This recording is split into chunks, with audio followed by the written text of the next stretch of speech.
لساني يفقهوا قولي سبحانك لا علم لنا إلا ما علمتنا إنك أنت العليم الحكيم. Amma ba'du, kita mulakan dengan membaca surah Al-Fatihah. Al-Fatihah. A'udzubillahi minasyaitonir rajim. Bismillahirrahmanirrahim. Alhamdulillahirabbil alamin.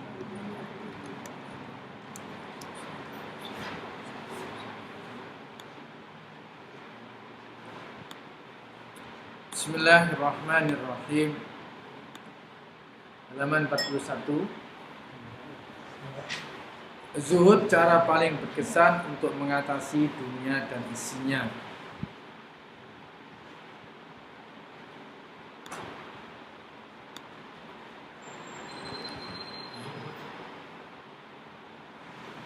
Dengan demikian jelaslah bahwa bila zahirmu sibuk mencari dunia saja dan batinmu pula sibuk dengan keinginan pada dunia saja, maka tiada mudah bagimu mengerjakan ibadah yang sebenar-benarnya. Adapun bila engkau berpaling dari dunia, sama ada zahir maupun batin, maka tentu akan mudah sekali bagimu untuk mengerjakan ibadah. Bahkan anggota tubuhmu akan menolong engkau untuk melakukan ibadah. Ini jelas terbukti pada diri kita sendiri. Coba bedakan keadaan kita di Singapura dengan di kampung. Apalagi kalau di kampung kita ini tengah-tengah gunung, tengah-tengah hutan tuh, kita bisa membedakan keadaan perbedaan jika kita akan melakukan sholat, akan melakukan ibadah. Sangat jauh. Tidak mudah bagimu mengerjakan ibadah yang sebenar-benarnya apabila zahir dan batinmu sibuk mencari dunia dan batin pula sibuk dengan keinginan. Sebenarnya orang yang paling tersiksa dirinya ini adalah orang yang selalu hatinya ingin. Banyak maunya. Hah? Yang banyak maunya tuh ingin. Ya ingin apa saja.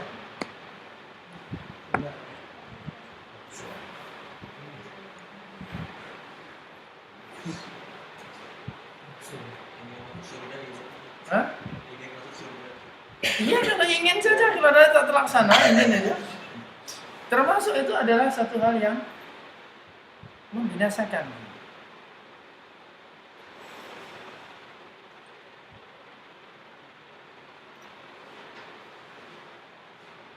Jadi penyakit keinginan ini bisa juga dikatakan sebagian daripada musibah. Bisa dikatakan musibah, bisa dikatakan lebih teruk lagi, bisa dikatakan satu penyakit. Keinginan. Orang kita sebelah ada mobil, kita pun ingin. Sebelah lagi yang kiri kita ada rumah besar, kita pun ingin. Depan mata ada istrinya dua, ingin. Belakang kita ada segala macam ingin. Kalau terlaksana oke lah, kalau tak terlaksana kan binasa. Betul Pak? Ngenes. Hah? Ngenes. Setuju. Karena itu dulu dan zaman sekarang biasanya orang sering bilang di negeri kita, kalau seseorang ataupun sesuatu organisasi atau sesuatu apapun komunitas masyarakat syahwat politiknya terlalu besar daripada potensi dirinya, nah itu adalah tumbuhlah kebinasaan. Orang Jawa kata nggak bisa melihat ketoke dhewe. Lha kok yo enek to wong iso ndelok ketoke dhewe kan gak ono. Cuma dulu ketok itu berarti ketok itu sini loh. Sini. Nah, sampean bisa enggak lihat tuh? Tengkuk. Kaca. Pakai kaca. Tuh, andai. Kacanya dua, Pak, nggak cukup satu. Iya, Nggak bisa satu, harus dua. Foto gitu. Jadi kalau ya seseorang dia tidak melihat potensi pada dirinya, kekuatan yang ada. Pada waktu yang sama, keinginannya terlalu besar. Itu tadi. Maka katalah, orang itu akan tersiksa batinnya. Betul nggak? Karena apa? Pada dasarnya orang itu tidak berpijak dalam realitas yang sebenarnya.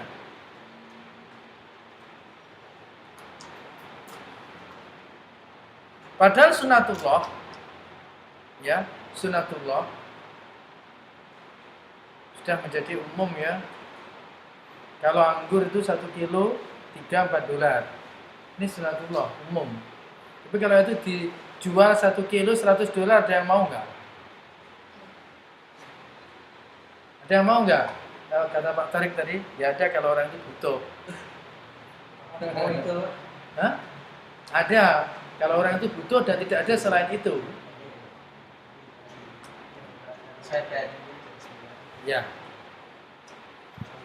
Jadi semuanya ini ada sesuatu yang sifatnya ini adalah keumuman.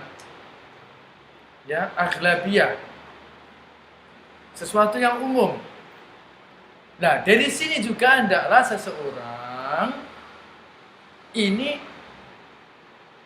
seseorang itu menuruti nafsu dan keinginan ini sesuai dengan potensi yang ada pada diri. Karena itulah sebaik-baik orang adalah orang, bukan sebaik-baik, setenang-tenang orang. Saya nggak mengatakan sebaik-baik. Setenang-tenang manusia adalah orang yang bisa mengukur dirinya sendiri. Orang yang bisa menyadari, memahami potensi yang ada di dirinya sendiri. Orang yang bisa melihat kemampuan dirinya sendiri. Dan nanti yang paling bagus, orang yang bisa delok kita itu melihat bentuknya sendiri. Itulah yang dalam bahasa tasawuf namanya adalah muhasabah, introspeksi diri.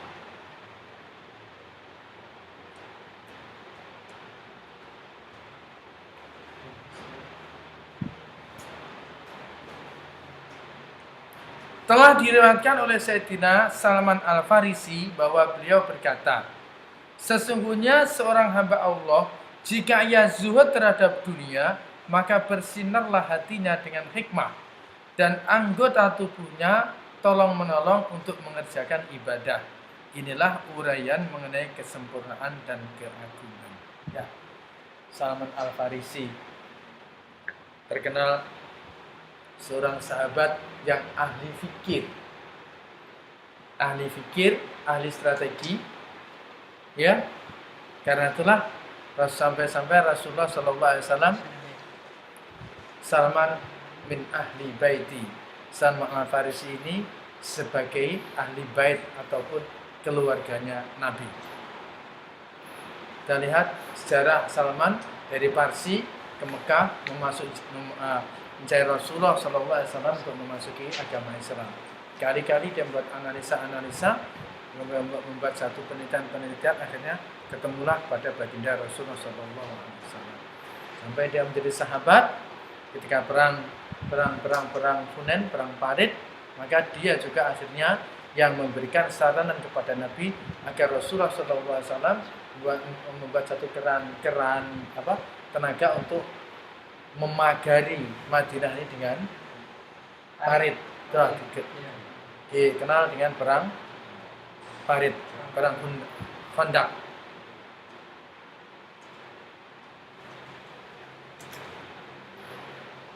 Kata Salman Al-Farisi begini, sesungguhnya seorang hamba Allah situ, jika ia zuhud terhadap dunia, maka bersinarlah hatinya dengan hikmah. Jadi yang dimaksud kalau kita berbicara tentang zuhud dan dunia di sini, bukan berarti orang zuhud itu orang yang wes aku tak gasang kerja wes tak ngibadah wae duduk dalam masjid, wae sapa kok mangan jeneng mana. Itu bukan zuhud, itu malas. Orang zuhud itu bagaimana? Rajin bekerja tapi dia tidak gila dunia, dia tidak mata duitan, dia tidak, hatinya tidak selalu ta'alluq ataupun tersandar dengan dunia yang dia cari itu.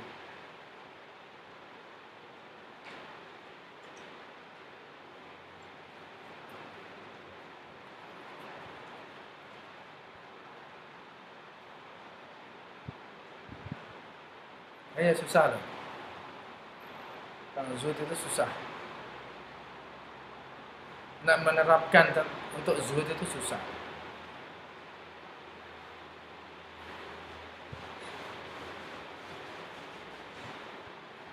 Jika seorang hamba Allah zuhud terhadap dunia, bersinarlah hatinya dengan hikmah dan anggota tubuhnya tolong menolong untuk mengerjakan ibadah, saling membantu. Maksudnya kakinya ringan, anggota tubuh yang lain mau diajak ibadah juga saling bantu membantu. Ya, kalau kita bisa merasakan diri kita sendiri ya. Coba kalau kita bangun tidur, kalau antara tubuh kita tidak saling membantu, susahnya. Dari sore aku berniat nanti mau bangun jam sekian sholat tahajud ini, tapi nanti begitu sudah kita sudah malam kita sudah stres dan semua, tapi begitu ini mata juga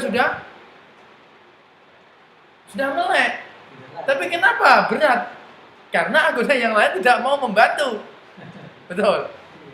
Perasaan arasannya tidak mau membantu.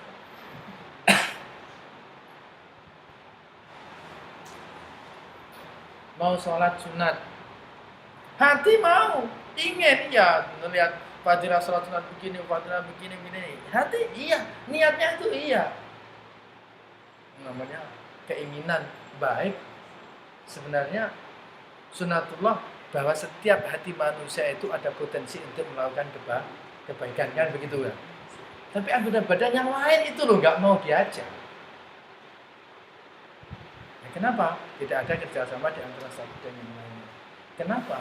Ya, itu tadi karena jauh dari sifat syukur. Kalau kita kaji lagi nanti secara detail, kenapa berat? Ya, dikupas lagi. Mungkin darah daging kita ini berasal dari rezeki-rezeki yang tidak halal. Sebab kata Rasulullah, kulullah min nabata min haram fannaru aula bihi. Setiap daging yang ditumbuh, yang dibesarkan daripada rezeki yang halal, maka nerakalah yang paling layak. Ya berat. Saya pernah diberitahu oleh satu kawan, tapi juga rodok prakteknya itu rodok mentor. Sampai sebagian dari nenek-nenek moyang saya dan mungkin juga nenek moyang Anda semuanya itu ada yang berwasiat, nah iso jangan sampai jadi polisi. Sebab rata-rata aneh polisi kalau gak ada sing taat rata-rata. Mau wakal semuanya. Di Indonesia lah. Sama itu Ustaz. Kalau katanya saya itu ini kepala KUA. Kepala KUA. Tapi ya itu katanya saya kepala KUA itu jarang sekali yang anaknya benar. Tapi kalau dilihat mungkin dari statistik terutama polisi.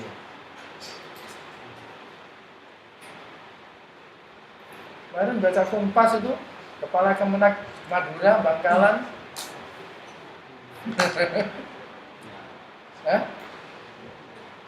Karena mengancam wartawan akan membunuhnya, sedang di pengadilan.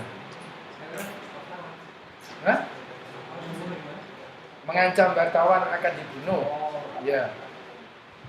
Masuk dalam Kompas saya baca ini.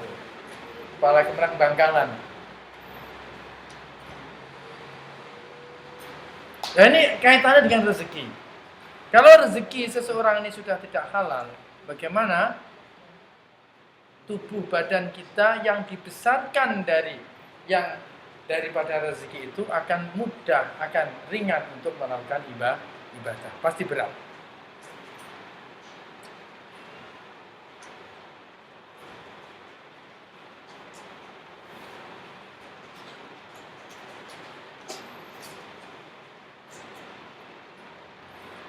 Baik.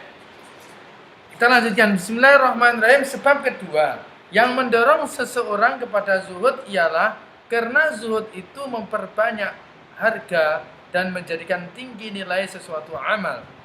Dalam hal ini Rasulullah bersabda, "Rak'atani min rajulin 'alimin zahidin qalbuhu khairun wa habbu ila Allah jalla jalaluhu min ibadatil muta'abbidina ila akhir dahr abadan sarmada."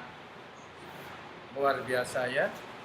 2 rakaat dari seorang alim yang hatinya zuhud lebih baik dan lebih disukai oleh Allah daripada ibadahnya orang-orang lain yang dilakukan sampai habis umur dunia, karena ibadahnya tanpa ilmu dan tidak bernilai. Nah, seperti yang kita taklim itu, alimun wahidun asyadu 'inda syaitan min alfin jahilin, min alfin abidin jahilin. Memang betul pengakuannya syaitan menghadapi seorang alim satu itu lebih berat daripada menghadapi 1000 orang ahli ibadah sing goblok. Lihatnya juga benar. Itu pengakuan syaitan. Bahkan dalam satu diriwayatkan, tidurnya orang alim ini lebih baik daripada ibadahnya orang jahil.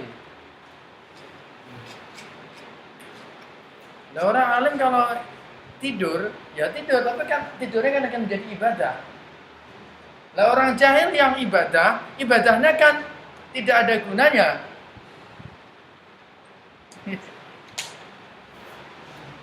Dia beribadah tanpa ilmu. Hah? Iya. Kalau orang yang alim nih, kalau tidurnya tidur seperti tidur kita, tapi kan menjadi ibadah. Kenapa? Sebelum tidur dia wudu, lepas itu doa. Loh, tidurnya ngorok 10 jam, 8 jam, tapi ibadah. Ya. Orang yang ibadah, sholat 1 malam 3 jam, wudunya nggak betul, taharahnya tidak baik, wah, nggak bisa. Koneksi problem.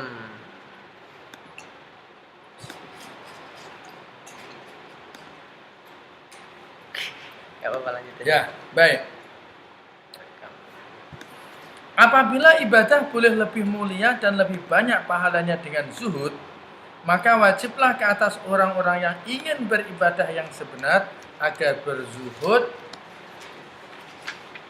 dan tajarrud terhadap dunia, yakni tidak terpedaya oleh dunia. Tajarrud ini berlepas dari ikatan dunia, merdeka, bebas dari ketergantungan kepada dunia.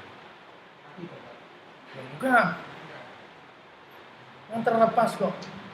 Sampai punya duit 1 juta, tapi hati sampai enggak tergantung dengan 1 juta itu namanya tajarrud. Sampai enggak punya duit sama sekali, tapi hatinya ingin punya duit aja, waduh binasa, celaka itu. Betul ya, Pak? Kita enggak ada duit.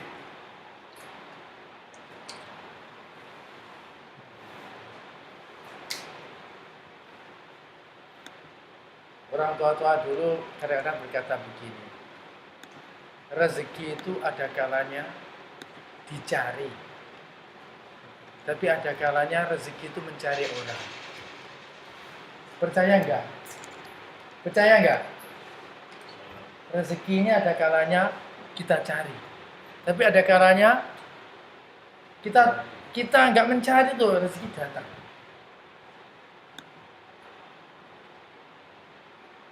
Ada seseorang itu nggak ngapa-ngapa, dia tidur, digugah dikasih duit, itu karena rezeki datang lihat sendirinya.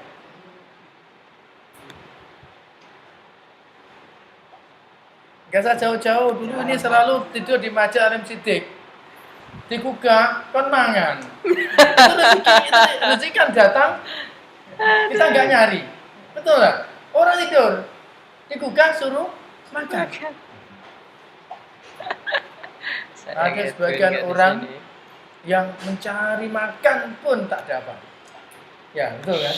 Ya. Jadi nanti balik kepada keyakinan Ahlus Sunnah bahwa ada kalanya ya tentang masalah nasib.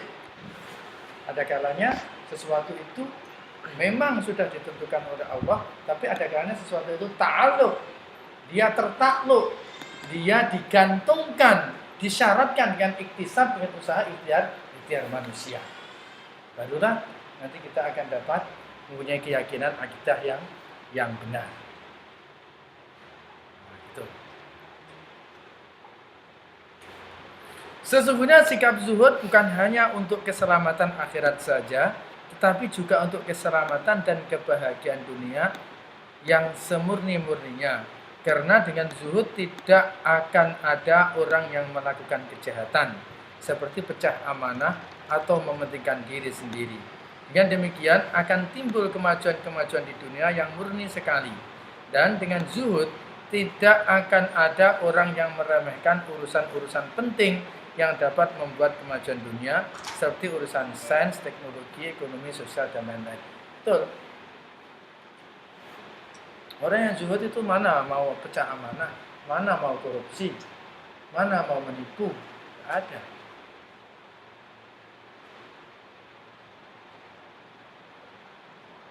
Kalau kita pikir-pikir ya, orang mau korupsi sebanyak-banyaknya. Karena pikirannya itu kan gini.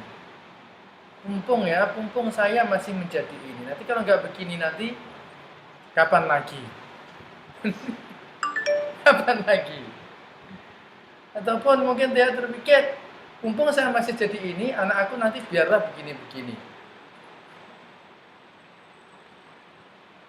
Coba kalau orang itu dia mau berpikir, Allah Subhanahu wa taala menciptakan siapa saja, menciptakan manusia memang Allah yang menjaminnya. Jadi jangan engkau mencoba untuk melawan Allah, mau mencoba untuk menjamin orang lain. Kan begitu seharusnya berpikirnya ya. Kalau kita mencoba untuk menjamin orang lain walaupun anak kita sendiri, bermakna kita ini mencoba untuk menentang melawan kuasa Allah memang. Apalagi jalan yang dicari ini dari jalan yang tidak.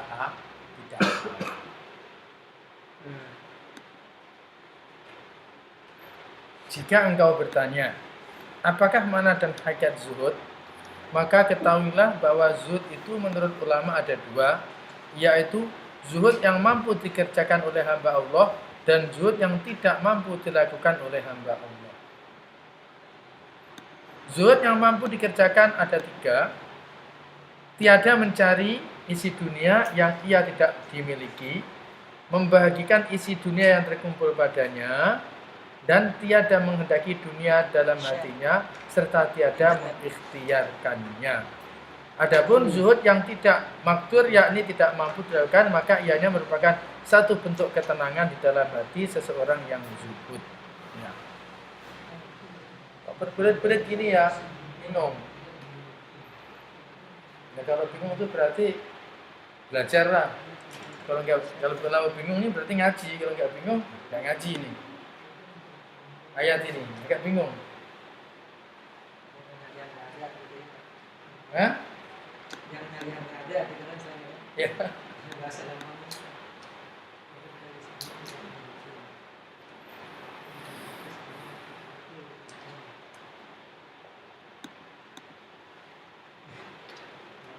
Ya, coba kita kupas satu persatu. Zuhud yang mampu dilakukan, zuhud yang mampu dikerjakan, dialami oleh manusia. Pertama, tidak mencari isi dunia yang ia tidak memiliki. Tidak mencari isi dunia yang ia tidak miliki.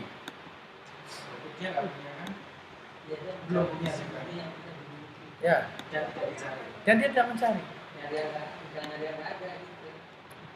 Hah? Contohnya, tidak mencari isi dunia yang ia tidak dimiliki.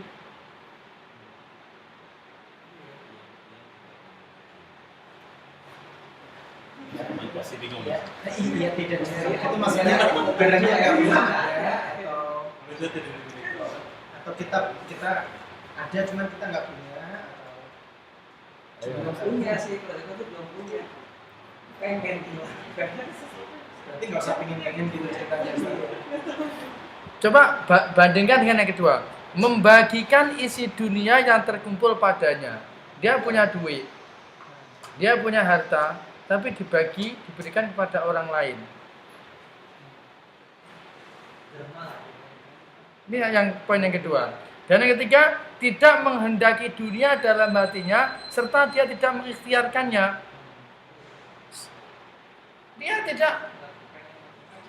Dia tidak ada keinginan terhadap satu mobil, dan dia memang tidak berusaha untuk mendapatkan uang, dia tidak ingin.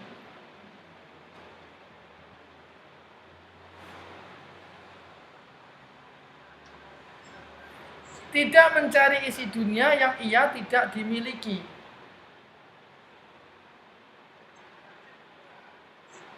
Tidak mencari isi dunia yang ia tidak miliki. Yang ini terakhir. Bedanya, tidak menghendaki dunia dan hatinya, dalam hatinya, serta ia tidak mengikhtiarkannya. Sedikit saja perbedaannya antara yang pertama dengan yang ketiga ini.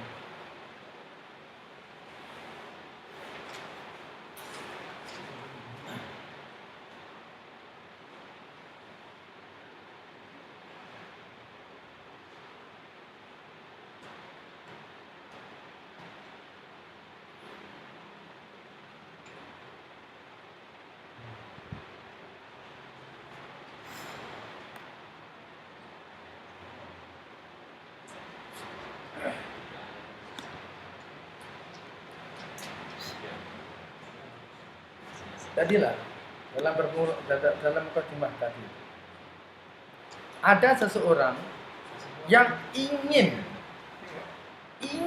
selalu ingin, tapi tak pernah tersampai. Dan keinginannya ini diusahakan, makanya dia ingin sesuatu, kemudian dia usaha untuk mendapatkan sesuatu itu, dan tidak pernah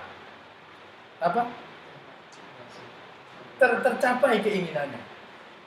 Ada tak orang seperti itu kira-kira? Hah? Banyak. Hah? Banyak ya? Banyak.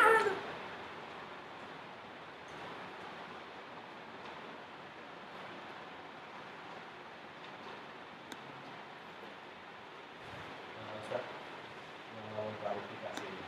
Ini maksudnya di sini mencari ini kan menginginkan dia mungkin nggak butuh, tapi cuma pengen aja. Kalau yang butuh, misalkan rumah, dengan kendaraan, atau misalkan makan, itu kan butuh, bukan ingin. Ya. Ini nggak welcome di sini. Ya. Ya. Ada perbedaan di situ, keinginan dan hajat. Dalam istilahnya nanti berhajat.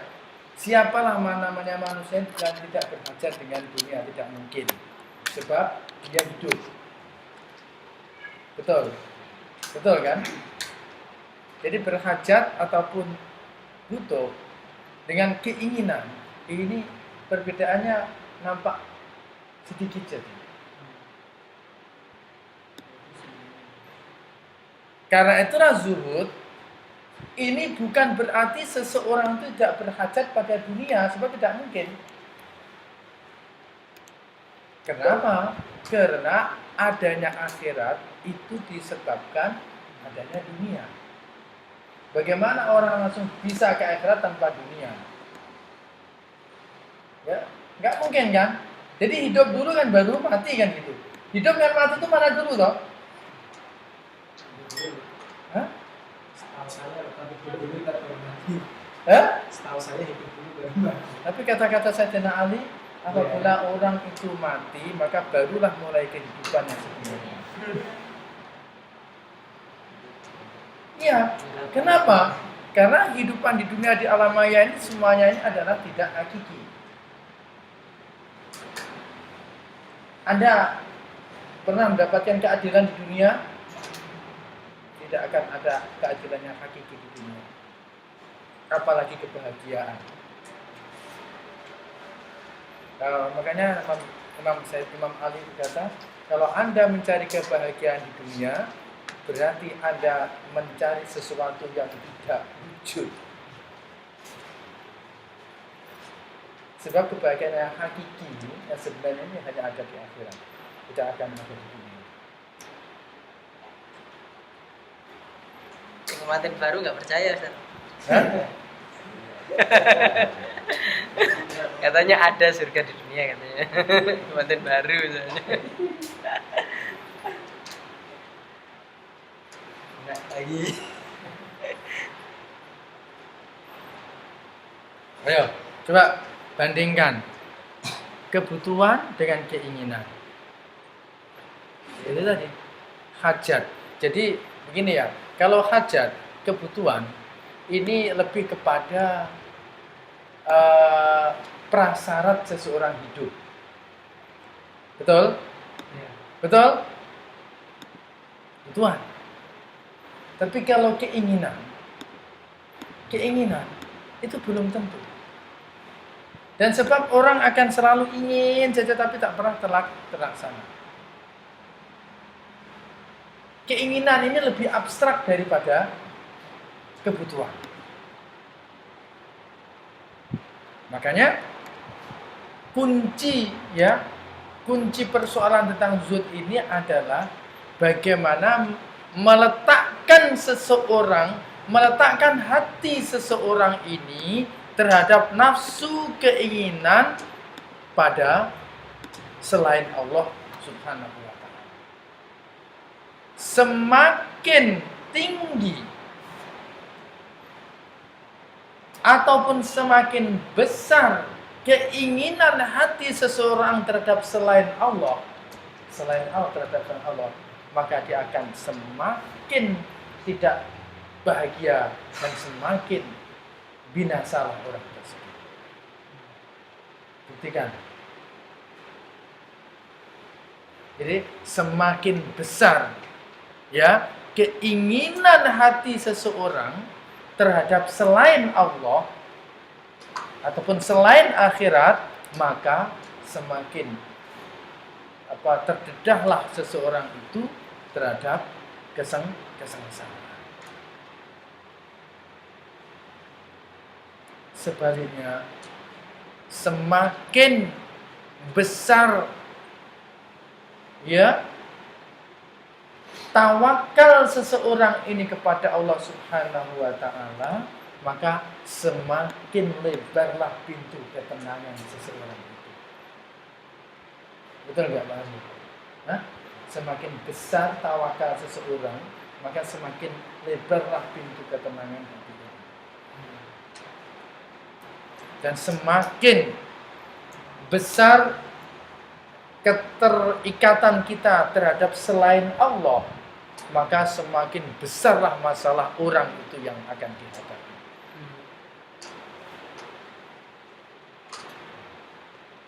Nah ini kita bisa merasakan diri kita sendiri dan contoh-contoh kehidupan di dunia ini.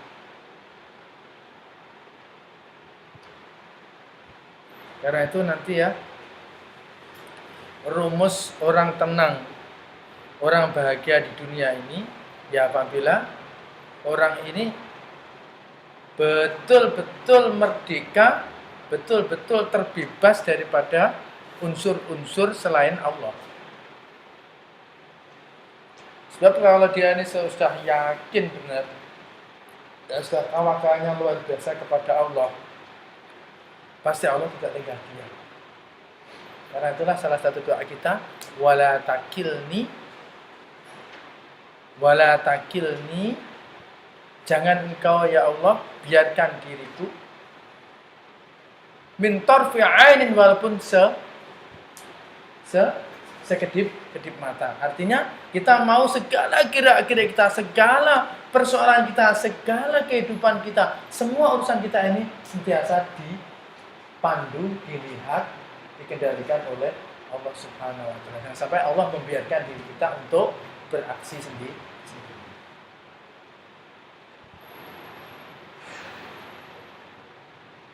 Nah, tuh.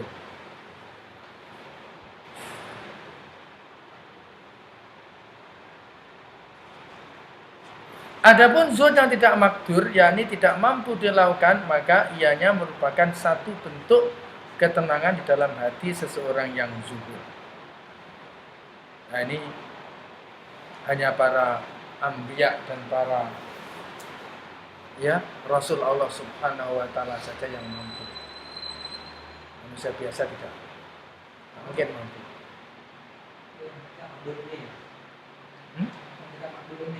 Dan tidak makdur, ya.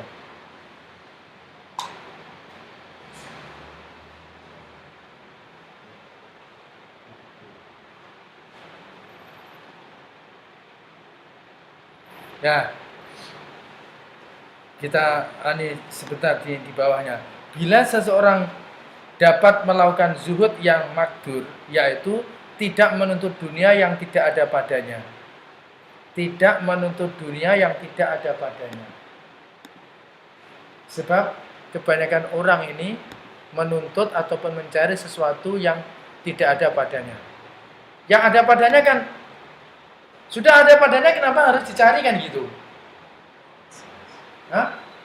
Betul nggak? Hah? Sudah punya, kenapa harus dicari kan gitu? Sudah ada. Dan ia dapat membagi-bagikan apa-apa yang ada padanya dengan jalan yang diridhai Allah. Dan ia berkehendak terhadap dunia dalam hatinya serta tidak mengikhtiarkannya karena mengharapkan ridha Allah dan selalu mengingati besarnya bahaya dunia, maka ia berarti bahwa ia telah mewarisi kedinginan hatinya terhadap dunia, dan inilah hakikatnya zuhud. Bila tidak menuntut dunia yang tidak ada padanya, dan ia dapat membagi-bagikan apa yang ada padanya dengan jalan diridhai Allah. Artinya, andaikan dia tidak memiliki suatu perkara, maka dia tidak berat juga untuk melepaskan pada orang lain, itu maksudnya. Dan ia berkehendak terhadap dunia dalam hatinya serta tidak mengikhtiarkannya. Nah, ini coba halus sangat. Dia berkehendak terhadap dunia dalam hatinya tapi tidak mengikhtiarkannya. Ya setakat ingin tapi dia tidak wujudkan, tidak action untuk mendapatkannya. Karena apa? Karena mengharapkan ridha Allah dan selalu mengingati besarnya bahaya dunia, maka ia berarti bahwa ia telah mewarisi kedinginan hatinya terhadap dunia, dan inilah hakikat zuhud.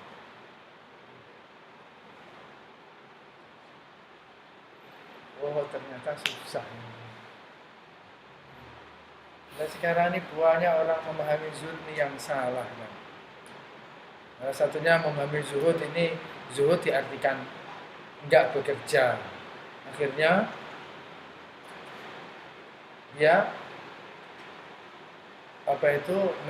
menjadi beban orang lain. Salah kan? Salah. Jadi gini loh. Nah, ya. Pertama, dia tidak menginginkan apa yang dia tidak miliki. Dalam konteks sehari-hari, dengan saya sebagai pegawai atau ilmuwan, ilmuwan pasti bisa menemukan sesuatu atau teknologi baru yang saat ini tidak ada, dia pasti punya passion untuk mendapatkan itu segera. Atau saya bisnis itu. Sekarang saya nggak ada bisnis misalkan di Indonesia, saya hanya di ASEAN, negara ASEAN. Pasti didorong sama company saya untuk kamu mesti nyapok Indonesia. Itu jadi salah kayak gini. Ini kan pasti jadinya. Ya itu konteksnya. Konteks Anda sebagai independen dia sendiri ataupun konteks Anda sebagai pemegang amanah untuk menjalankan tugas lain. Sebab apa? Seseorang katakanlah makan gaji. Mau tidak mau dia ada sign kontrak dengan orang majikan, di mana itu sudah diatur di dalam hadis, diatur di dalam undang-undang Islam bahwa seorang yang bekerja dia mesti amanah terhadap apa yang ditugaskannya. Kenapa? Karena dia sebenarnya akan disoal oleh Allah daripada apa tugasan itu yang diberikan oleh majikan. Kan seperti itu. Bukan berarti ini tadi bertentangan dengan ini. Oh, berarti selama ini aku kan tidak pernah zuhud karena aku selalu mencari sesuatu yang disuruh oleh. Nah, itu maksudnya. Soalannya kan itu. Tidak. Sebab ya ini, makanya kalau kita belajar hakikat, tasawuf ini hakikat. Kita harus dibatasi, dipagari dengan syariat. Nah, syariat itu apa? Nah, syariat ada kontrak antara majikan dan pekerja. Nanti dicampurkan dengan ini, wah, rusak, tidak ada tatanan.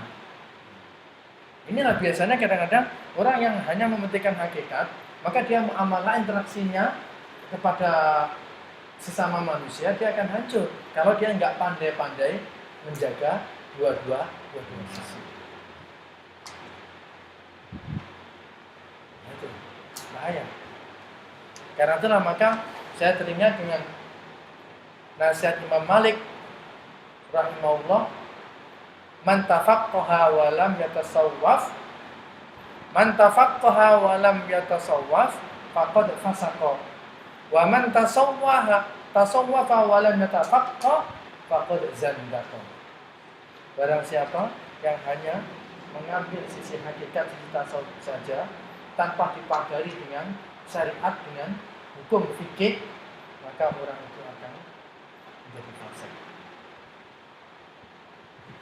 Maka orang akan menjadi zindik. Zindik ini apa? Nanti akan ingkar kepada Allah Subhanahu wa taala juga. Karena dia melakukan sesuatu saenake dhewe. Sebab pada dia hakikatnya begini, ya begini sudah katanya. Jadi harus seimbang antara hakikat dengan tasawuf. Itu tadi gambaran yang paling mudah yang sampai tanyakan tadi. Karena begitu, saya tidak bertasawuf karena saya tidak zuhud karena saya selalu melakukan sesuatu mengejar sesuatu yang belum ada, maksudnya belum ada yang diinginkan ini dalam konteks kalau saya kan bekerja. Lah, balik-balik itu nanti semuanya ini adalah porosnya masalah hati. Itulah ya. Biarlah kita ini ada semua dunia ini, tapi biarlah seperti Nabi Sulaiman alaihissalam, biarlah seperti Sayyidina Utsman bin Affan, biarlah seperti Abdurrahman bin Auf, biarlah seperti Sayyidina Khalid bin Walid dan seterusnya. Sayyidina Khalid bin Walid itu orang yang kaya, dan Sayyidina Khalid bin Walid ini sampai diberikan kehormatan oleh Rasulullah, namanya adalah Saifullah, pedangnya Allah. Kenapa? Karena hidup dia dalam perang itu nggak pernah satupun kalah. Walaupun dia dulu masih di dalam keadaan musyrik. Ingat, perang Uhud yang memporak-porandakan umat Islam adalah Khalid bin Walid. Gak kalah dia, menang. Sampai-sampai kekhawatiran Sayyidina Umar radhiyallahu anhu, wah, umat Islam sekarang ini akidahnya sudah tergantung pada Khalid bin Walid. Kalau begitu aku pecat sajalah Khalid bin Walid. Iya, dalam sejarah Islam disebutkan begitu. Khalid bin Walid di tengah-tengah perang berkecamuk datang surat, ya Khalid, sekarang juga engkau berikan jabatan sebagai komando perang ini paling berani kepada Abu Ubaidah al-Jarrah. Kenapa Sayyidina Umar melakukan hal seperti itu? Karena di hadapan laporan semua dari para sahabat besar dan para pejuang Islam, dia kata, kepalanya siapa? Komandan siapa? Khalid bin Walid. Alah, tenang aja, kita mesti menang. Sebab memang dalam sejarah belum pernah Khalid bin Walid ini kalah dalam peperangan, sehingga Nabi Muhammad memberikan dia sebagai Saifullah, pedang Allah. Nah, ini nampaknya dibaca, dikhawatiri oleh Sayyidina Umar. Kalau begitu seakan-akan umat Islam sudah tawakalnya sudah kepada Khalid bin Walid aku pecat aja. Nah, di tengah-tengah peperangan itu apa jawaban Khalid bin Walid katanya? Wahai Amirul Mukminin, aku berperang bukan karena Amirul Mukminin. Aku berperang karena Allah. Ya benderanya aku berikan Abu Ubaidah al-Jarrah, tapi aku terus akan lebih perang karena aku ingin syahid. Jadi Sayyidina Umar juga benar dalam hal ini. Sayyidina Khalid bin Walid juga benar. Nah ini kalau sampai baca sejarah bin Walid, naudzubillah ya, jangan sampai terjebak dengan karya-karya orientalis yang sampai mengatakan naudzubillah bahwa Sayyidina Umar takut terhadap apa ini ketokohan Khalid bin Walid. Sampai begitu orientalis nek memutar belitkan fakta, namanya saja orientalis. Loh, tapi secara politik kan logis ya? Iya. Ya, secara politik logis enggak? Ingat dulu waktu SBY mau bingung mencari wakil. Iya. Jangan membesarkan anak harimau. Itulah politik manusia zaman sekarang kan. Iya. Kan? Jokowi sama Prabowo kan gitu. Nah, itu kan seperti itu. Prabowo yang ngangkat Jokowi nyalip Prabowo sekarang. Nah, tapi surveinya. ya, makanya kalau kita baca sejarah-sejarah, tolong kita baca sejarah-sejarah sebelum kita, nggak apa-apa kita baca sejarah karena orientalis, tapi kita baca sejarah dari sumber-sumber umat Islam dulu, ulama-ulama Islam dulu. Sebab itu nanti kita akan ketemukan begitu itu nanti. Bahwa Sayyidina Amirul Mukminin takut terhadap ketokohan Sayyidina bin Walid, terus nanti begini. Padahal cara berpikirnya Sayyidina Umar lain, ijtihadnya Sayyidina Umar lain, dan ternyata Sayyidina Khalid bin Walid pun juga menerimanya dengan legowo, dengan ikhlas. Katanya, aku berperang bukan karena Amirul Mukminin. Ya ini langsung berperang kepada Abu Ubaidah al-Jarrah, tapi dia malah kuat semangatnya. Tapi itulah Allah Subhanahu wa taala ternyata tidak menjadikan Khalid bin Walid sebagai seorang yang mati syahid di medan perang. Jadi Sayyidina Khalid bin Walid ini ceritanya meninggalnya di kampung, hanya ditunggui istrinya di Madinah. Padahal ketika dia keluar perang, bismillah aku mesti menjadi syahid. Aku berniat betul ingin menjadi syahid, tapi yo enggak sampai. Padahal dia Saifullah enggak pernah kalah dalam perang. Syekh Al-Buti ngajar di masjid, saya itu ya. Ya, Syekh Al-Buti ngajar. Jadi itu ya. Misteri. Baik. Jadi paham Pak Syekh tadi. Jadi bukan berarti lari dari konsep hakikat, itu tadi tidak. Ya memang harus dijaga. Karena apa? Dalam hadis juga diterangkan bahwa antara pekerja dan majikan itu nanti apa saja yang dilakukan oleh pekerja itu dia akan disoal siasat, dia akan dihisab, nanti ditanya oleh Allah tentang apa yang kita bertanggung jawab terhadap bos tersebut. Jadi kira-kira loh, nanti di akhirat itu kan orang itu kan akan selalu ada kait-mengait antara satu dengan yang lain. Antara anak dengan bapak, antara seseorang dan kawan, antara ya sebab nanti kan di dalam mahkamah akhirat, mahkamah ilahi nanti kan di sana kan semuanya akan terbuka dengan sendirinya. Nah, kita mau membayangkan seperti ini, membayangkan hal seperti ini. Kita berpikir secara murni seperti ini. Secara otomatis kita sendiri sebenarnya sudah takut untuk melakukan sesuatu yang tidak amanah.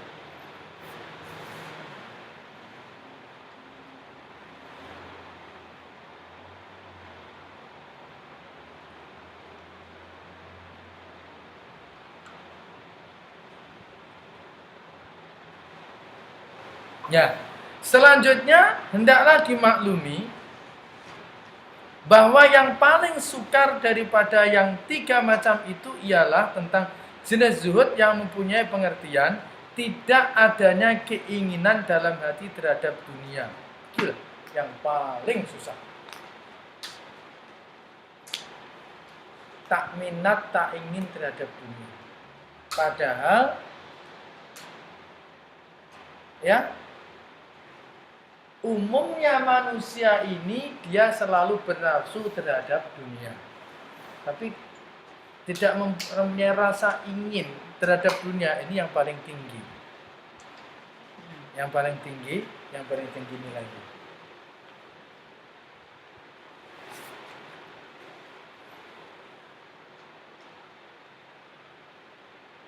Jadi biasanya ya, kalau kita lihat sejarah para wali-wali, para ulama-ulama, baik zaman dulu maupun zaman kontemporer, biasanya orang ini, kalau hatinya ini, dia tak tamaluk, dia tak, ya ini paling enak namanya tidak ingin memiliki, tak tamaluk.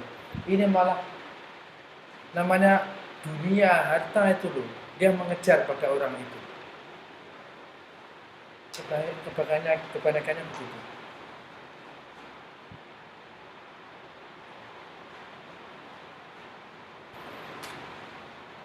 Katalah Rasulullah Shallallahu Alaihi Wasallam. Rasulullah ini kan orang yang paling zuhud di dunia, betul? Percaya?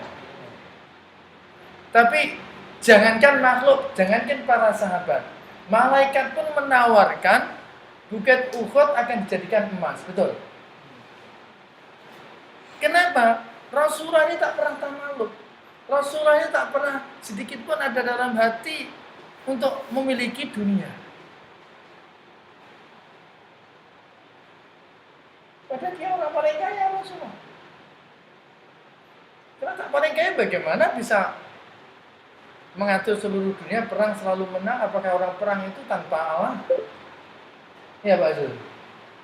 Tapi Rasulullah ini senjatanya satu. Dia ini orang yang paling terima kasih. Dia terima dari sahabat, dikasih pada orang lain. Jadi tidak pernah. Terima kasih. Tidak pernah ada pada dirinya. Itu namanya terima kasih. Jadi dia terima, dia langsung kasih, tak pernah simpan.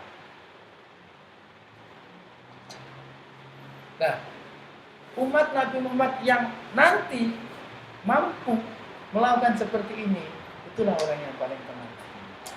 Dan biasanya selalu dia dikejar-kejar oleh dunia, bukan dia mengejar dunia.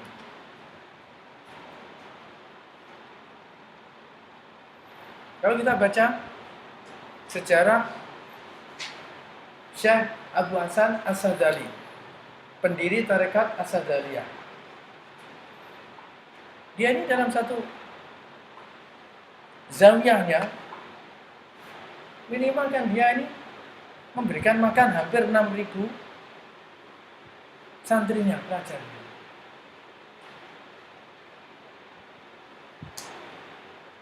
Kita juga ingat Imam Malik radhiyallahu rahimahullah, betul? Imam Malik ini kan dikejar-kejar dunia.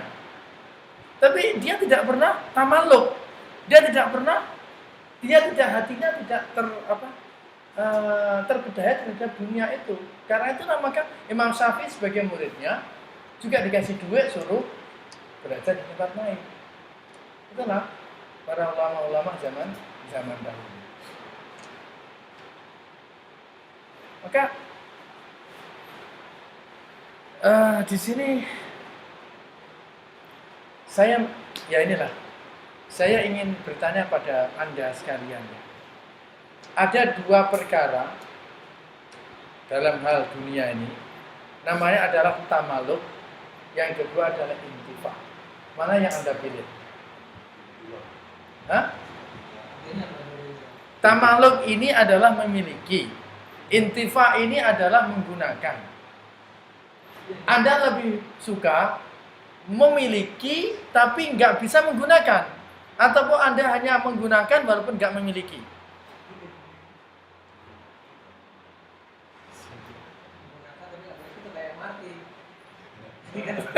Betul?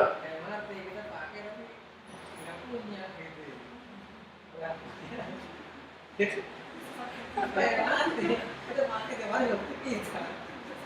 Dan yang kedua tak ada gunanya. Kalau saya sih bikin yang punya. Iya. Punya saya yang kedua. Sekarang seseorang itu memiliki 10 biji banglo, 10 biji MRT, ya. Tapi kalau dia nggak pernah menggunakan, Rumah sewa, Ustaz. artinya dia sendiri nggak memanfaatkan hartanya itu. Nyewa rumah, Ustaz, nyewa rumah. Hah? Nyewa flat. Ya. Orang nyewa flat, walaupun dia tidak memiliki, tapi dia memanfaatkan dasar.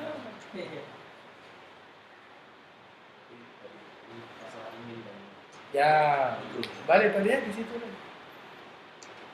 Memang kalau disuruh milih, saya lebih baik tidak memilih dua-dua aja lah. Tapi jangan. Dalam konsep kita dunia jangan. Ya, makanya begini ya. Sebaik-baiknya hadis, karena itulah maka hadis juga menyebutkan bukan khairun nas anfa'ul linnas, bukan khairun nas amlaku lil lisyai. Sebaik-baik manusia orang yang memiliki sesuatu, bukan itu. Tapi sebaik-baik manusia adalah orang yang bisa memberikan manfaat. Ya, jadi tamaluk dengan intifa. Tamaluk memiliki apa saja, tapi dia tidak memanfaatkannya. Intifa ini kita bisa memanfaatkan walaupun kita tidak memiliki. Nah, ya, sebentar, sedikit lagi. Akhirnya kita menemukan satu hadis, ya. Sebenarnya yang dimiliki oleh manusia ini adalah apa yang akan berguna di akhirat. Karena itulah maka dalam hadis disebutkan, ya, al-kayyisu man dana nafsahu wa amila lima ba'dal maut. Orang yang cerdas, orang yang bijak itu adalah orang yang selalu introspeksi dirinya dan dia bekerja untuk kebahagiaan di akhirat. Ya, di sini nanti apa? Letaknya di situ nanti. Dah, coba apa? Dah lupa. Gimana? Untuk masalah yang memiliki tapi tidak menggunakan. Ya. Untuk menilai apakah untuk menilai kesulitan itu memilikinya, artinya memiliki misalkan katakanlah rumah, menggunakannya ya itu menempatnya, atau menggunakannya dalam artian misalkan disewakan ke orang yang membutuhkan, itu termasuk menggunakannya atau tidak menggunakannya. Ulang sedikit. Investasi. Ulang sedikit. Jadi misalkan saya punya Punya rumah dua, soalnya satu pakai untuk lain. yang digunakan kan pasti cuma satu. Tapi yang satunya lagi disewakan, artinya digunakan orang lain gitu, yang membutuhkan sewa. Itu termasuknya zuhud atau tidak zuhud? Ya, ini terserah kepada hati seseorang itu. Kalau hati seseorang itu tertakluk, terus dia bergantung terhadap apa yang dia miliki itu tidak zuhud. Tetapi kalau orang itu dapat meletakkan hatinya, sudahlah aku, walaupun kata aku ada harta gini-gini semuanya, kalau aku nanti tidak memanfaat, tidak menggunakan sekali semuanya, ya itu memang bukan milik saya.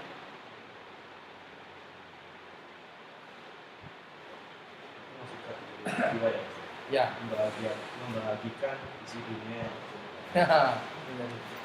Membagikan. Jadi dunia sepertinya urusan hati ya. Jadi betul. bukan fisik terlihat atau Tidak semestinya. Ya, tidak semestinya. Kemudiannya juga Hah? tergantung niat awalnya. Bukan tergantung niatnya. Bagaimana kita meletakkan posisi hati ini memandang terhadap dunia itu. Sebab itu nanti ada kaitannya dengan apa yang perkembangan jiwa dan ketenangan hati kita. Gitu loh. Rahasianya di situ. Nanti pengaruhnya adalah ketenangan jiwa ya dengan ketenangan hati kita sendiri. Nah, itu nanti perkembangannya dengan tawakal. Iya. Perkembangannya nanti dengan tawakal. Kaitnya nanti dengan tawakal. Contoh ya sekarang ya. Sudahlah, aku berniat untuk investasi ini pada anak-anakku gini. Tidak salah. Tapi jangan sampai Anda nanti sampai meyakini dengan ini nanti anakku akan menjadi enak, menjadi senang, menjadi ini. Bermakna Anda sudah coba untuk masuk pada koridor ketuhanan. Betul, Azul?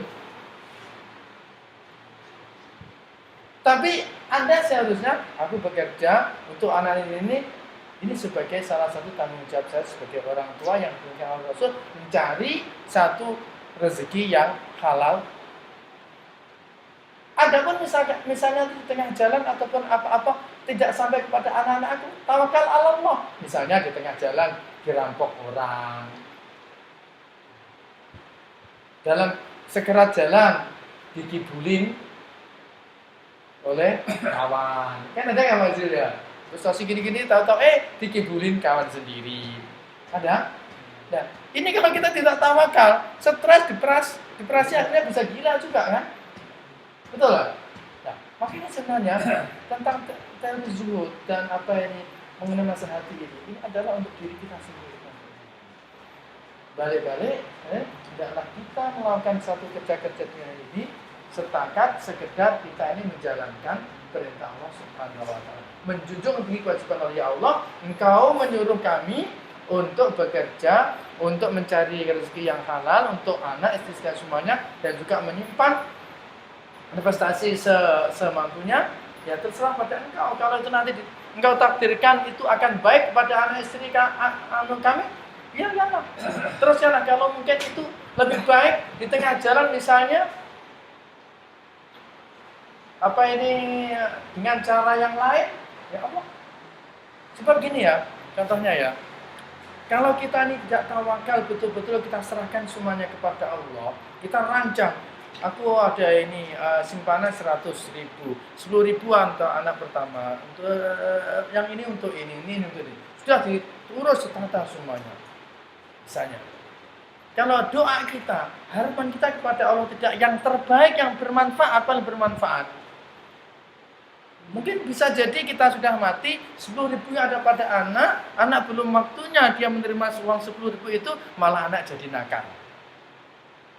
Mungkin. Nah, maka nanti di tengah-tengah perjalanan kalau kita tawakal, kita serahkan semua kepada Allah, mungkin ya kebakaran, apa segala semuanya akhirnya kita ridho. Mana tahu kalaulah itu tidak sampai kepada anak, justru akan malah menjadikan anak itu menjadi lebih baik, lebih mandiri, lebih. Nah, inilah nanti gunanya kita ini semuanya ini kita gantungkan, kita tertakluk kepada tawakal Allah Subhanahu wa taala. Jadi nanti akhirnya orang yang paling bahagia ini adalah orang yang mempunyai sifat zuhud yang tinggi dan dia pada waktu yang sama disertai dengan tawakal yang secukupnya. Ya, kalau sampai jam 11. Jam berapa Mas Didik? Enggak kerasa. 11. Kalau misalkan 5 menit lagi atau mungkin ada pertanyaan. Ya ini sedikit. Selanjutnya hendaklah dimaklumi bahwa yang paling sudah ya. Ya nanti ramai orang yang meninggalkan dunia pada secara zahir saja. Nah ini nanti kita 3 minggu lagi. Kita ini kan akan datang. Kita nanti break 2 minggu. Ya. Ada minggu ada di sini. Apa? 2 minggu ke depan nggak di sini. Ini nggak ada di sini. Tanggal 6. Tanggal 6 insyaallah kita datang sini. Ada kemah ini tadi, kemah ibadah anak-anak SD Singapura dengan anak pesantren kita. Di mana? Di pesantren. Malam tadi dia berangkat. Di Indonesia. Ya di Surabaya. Malam tadi dia berangkat 10 anak SD dari sini. Pesantren kilat. Jadi ibu bapaknya malam tadi pergi dengan ibu bapaknya holiday, tak tahu jalan kemana-mana. Anak promo. pinter orang-orang itu. Itu sengaja jangan tadi. Tapi saya pikir itu akan lebih baik lagi daripada Sudah mereka. bagus. Ya. Ya, Namanya kembali kita selama kembali. ya, terus kita buka juga pada sekolah yang lain. Ternyata yang ikut dulu banyak. Sampai kita nolak-nolak. Singapura sih ya. Hah? Iya Singapura. Enggak sekolah lain. Kita buka dengan sekolah lain juga. Jadi dari sekolah kita 10. Rencananya cuma 30 aja, sini 10, sekolah kita 10, sekolah yang lain. Ternyata sekolah yang lain udah ada 30 lebih yang mau ikut. Long bisnis. Ya. Dan itu insya Allah akan terus setiap cuti sekolah. Ini kan percobaan aja.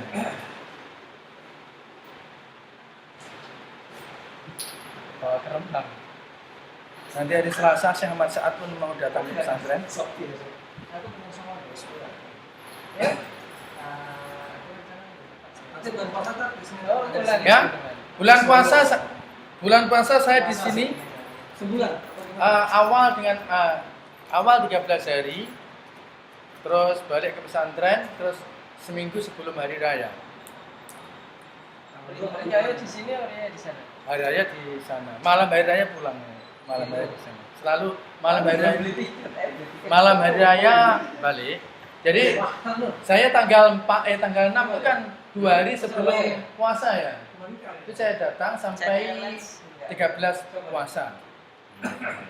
Nah, nanti balik Juga nanti tanggal 20 1 minggu sebelum lebaran datang lagi sini, malam raya balik. Raya jadwalnya di sini juga ya sebenarnya jadwalnya mengikut jadwal pondok, jadwal pesantren. Ya, pesantren ada di tengah, jadi terpaksa kita ulang-alik itu. Sebab tanggal 23 ini santri baru datang, kita lebih awal 2 minggu daripada kementerian. Sebabnya kita mau anak masuk pesantren anak baru itu sudah dapat 40 hari baru pulang. Jadi selama 40 hari ini biasanya kita punya kaidah, punya cara kita nggak boleh berhubung dengan keluarga sama sekali, apalagi dijenguk. Sebab Misalkan 40 hari. 40 hari, sebab kita pastikan 40 hari nanti dia supaya cepat kerasan, dia wajib sholat jamaah 5 waktu. Nggak boleh diganggu. Hah? Umur berapa? Ya mulai sekolah menengah, SMP. SMP sampai SMP. Yang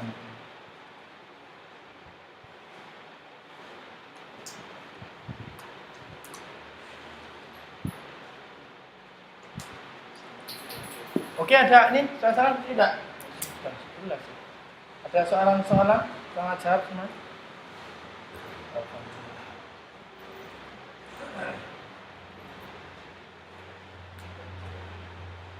Monggo kalau nggak ada, Mas Didi ada?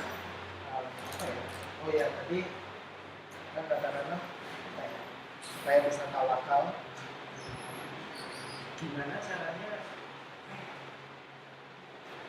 katakanlah menyebarkan atau gimana caranya supaya nilai-nilai tawakal itu tetap konsisten kita dan nggak cuma kita, keluarga juga.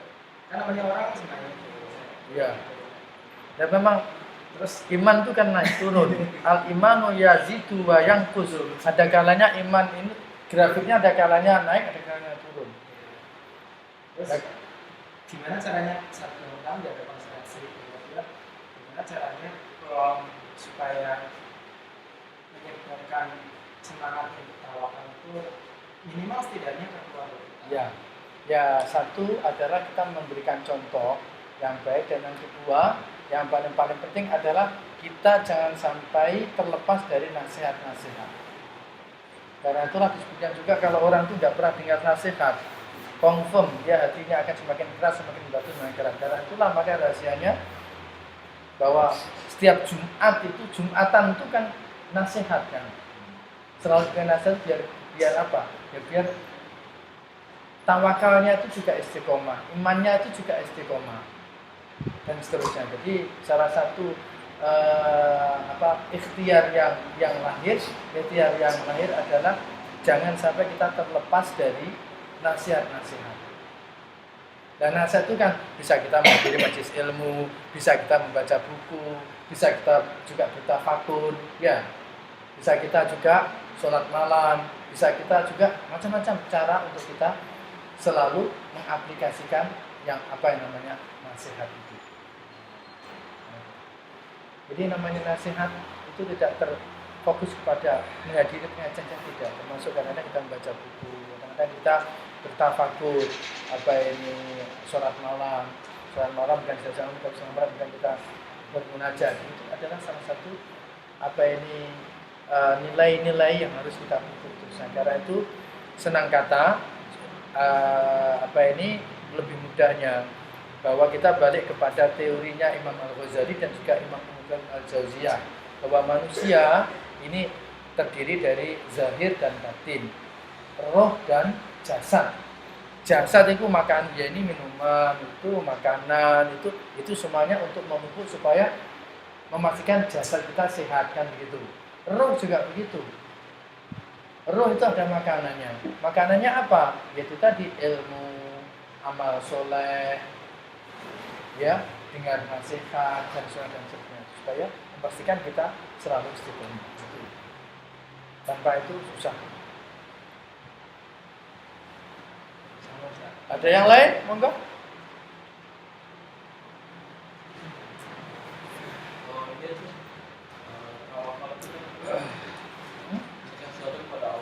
Ya. Lain. Kalau tawakal ini menggantungkan sesuatu, menyerahkan segala-galanya kepada Allah. Tapi kalau ridho ini adalah perasaan puas hati, legowo terhadap apa yang telah berlaku.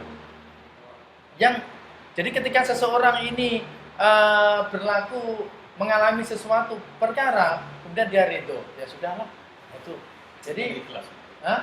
Ikhlas. Bukan. Ikhlas ini adalah melakukan sesuatu hanya mengharap Allah Subhanahu wa taala. Tapi kalau ridho ini adalah kita legowo terhadap apa yang telah berlaku. Ini ridho. Ikhlas itu bisa jadi ikhlas itu diingatkan dari awal. Ikhlas memang ya. Kalau nanti sudah suatu berlaku, itulah namanya ridho. Nah, tawakal ini lebih kepada sebelum sesuatu berlaku. Dah, kita gantungkan, kita serahkan segala-gala baik buruknya, resiko, untung rugi semuanya kepada Allah. Itu tawakal. Nah, setelah sesuatu itu berlaku, entah untung, entah rugi, entah sakit, entah apa dan semuanya, ini semuanya adalah atas kuasa Allah dan kita hanya gini. Itulah namanya ridho. Kalau ikhlas, yaitu tadi kita melakukan sesuatu sedikit pun tanpa ada unsur apa-apa selain untuk Allah, itu adalah bahkan unsur pahala surga pun kita akan terlepas. Kenapa? Karena kita melakukan sesuatu amal demi menjunjung tinggi. Allah mengatakan begini, ya kita beginilah. Entah Allah nanti kasih upah, kasih pahala, kasih ganjaran, itu urusan dia. Nah, itu namanya ikhlas. Itu satu hal yang banyak. Baik, insya Allah nanti sedikit demi sedikit kita akan mudah-mudahan kita mendapatkan satu kefahaman dan kita ikuti dengan amal soleh. Amin ya rabbal alamin. Allahumma shalli ala Muhammad wa ala sayyidina Muhammad. Alhamdulillahirabbil alamin. Wassalatu wassalamu ala sayyidina al mursalin habibina wa maulana syafi'ina Muhammad wa ala alihi wa ajma'in. Allahumma rabbana zidna ilman nafi'a warzuqna amalan maqbula wa rizqan halalan thayyiban wa tawbatan nasuha. Allahumma ij'alna wahdana wa dhurriyyatana wa talamidana wa asatidana min ahlika wa ahli al-ilmi wa ahli al-khair wa ahli al-jihad min al-mujahidina bi-amwali manfusin fi sabilillah alladhina la khawfun 'alaihim wa la hum yahzanun bi rahmatika ya arhamar rahimin. Sallallahu ala Muhammad wa ala ali Muhammad. Alhamdulillah rabbil alamin.